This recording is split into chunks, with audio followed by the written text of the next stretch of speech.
स्वागत है आपका आज के न्यूज़ बुलेटिन में। आगे हम जानेंगे आज की कुछ बड़ी खबरों को, लेकिन खबरों में आगे बढ़ने से पहले अगर आप हमारे चैनल पर नए हैं तो चैनल को सब्सक्राइब कर ले, साथ ही पसंद आने पर वीडियो को लाइक भी करें।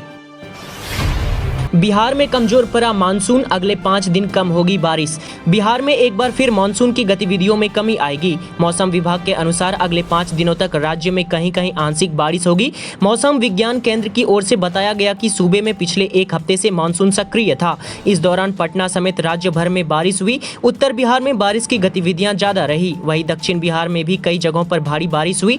इससे किसानों को थोड़ी राहत हुई थी। फिलहाल बारिश की गतिविधि कम होने से फिर से सूबे में गर्मी और उमस बढ़ेगी। मौसम विज्ञान केंद्र का कहना है कि बंगाल की खाड़ी की ओर विकसित हो रहा कम दबाव का क्षेत्र कमजोर पड़ रहा है। अब जुलाई के अंत में सूबे में बारिश की गतिविधियां फिर से तेज होंगी, जब एक नया कम दबाव का क्षेत्र बंगाल की खाड़ी की ओर विकसित होगा। इससे मानसून को मौसमी सिस्टम का सपोर्ट मिलने के आसार हैं, जिसके बाद पूरे सूबे में बारिश की परिस्थितियां तैयार होंगी। चिराग पासवान के लिए बंद हो गए एनडीए के दरवाजे, गृह मंत्री अमित शाह से मिले चाचा पशुपति पारस। लोक जनशक्ति पार्टी पारस के अध्यक्ष व केंद्रीय खाद्य एवं प्रसारण उद्योग मंत्री पशुपति कुमार पारस ने केंद्रीय गृह मंत्री अमित शाह से मुलाकात की है। दोनों नेताओं की मुलाकात गृह मंत्री के दिल्ली स्थित आवास पर हुई। दोनों के बीच लगभग आधे घंटे तक बातचीत हुई। पारस के साथ पार्टी के प्रदेश अध्यक्ष व सांसद प्रिंस राज भी थे। दोनों की मुलाकात के बाद कई तरह की चर्चाएं तेज हो गई हैं। सबसे ज्यादा चर्चा भतीजे चिराग पासवान को लेकर हो रही है। ऐसा माना जा रहा है कि बीजेपी ने अब एलजेपी के पारस गुट को ही असली लोजपा मान लिया है। एक दिन पहले ही पारस के छोटे भाई की पुण्यतिथि पर भी बीजेपी पशुपति के साथ खड़ी नजर आई थी।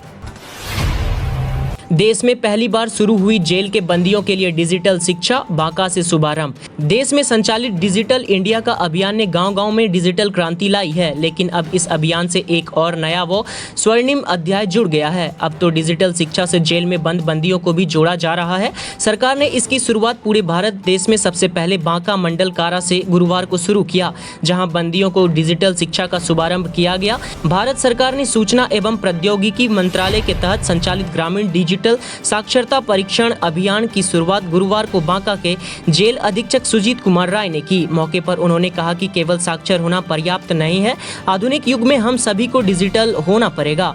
इस पद्धति से न केवल सुविधाएं मिलने में सहजता व समय की बचत होती है, बल्कि व्यक्ति को शारीरिक व मानसिक परेशानी से भी बचाया जा सकता है। बिहार विधानसभा में विधायकों से मारपीट और बदसलूकी मामले में एक्शन, 2 पुलिसकर्मी सस्पेंड।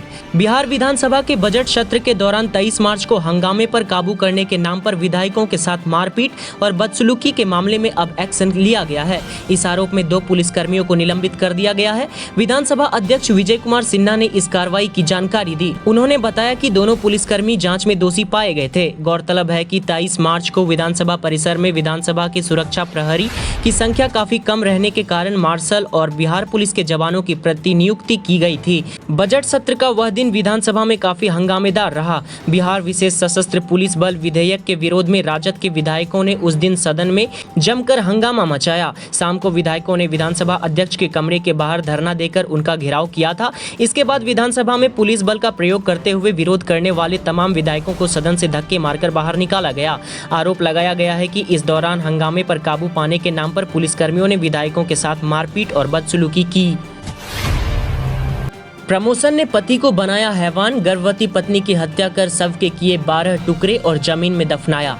नालंदा से दिल दहलाने वाली घटना सामने आई है। यहाँ पति और ससुरालियों ने गर्भवती विवाहिता की हत्या करने के बाद शव के टुकड़े कर जमीन में दफना दिए। 1 साल पहले ही शादी हुई थी। विवाहिता के मायके वालों के अनुसार दहेज के लिए लगातार परेशान किया जा रहा था। पुलिस ने जमीन में गाड़े हुए शव के टुकड़ों को बरामद किया है। पुलिस को शव को जलाने के भी साक्ष्य मिले हैं। पटना के सालिमपुर निवासी अरविंद सिंह की बेटी काजल कुमारी की शादी हिलसा थाना क्षेत्र के नौनिया विघा निवासी जगत प्रसाद के बेटे संजीत कुमार के साथ 27 जून 2020 को हुई थी। शादी के वक्त संजीत कुमार रेलवे में ग्रुप डी के पद पर कार्यरत थे। उनका हाल ही में टीटीई के पद पर प्रमोशन हो गया।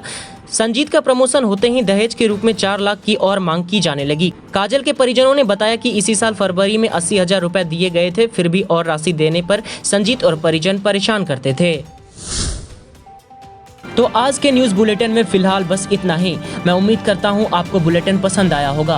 पसंद आने पर हमारे वीडियो को लाइक करें, साथ ही चैनल से जुड़ने के लिए सब्सक्राइब अवश्य कर लें। धन्यवाद। आपका दिन शुभ हो।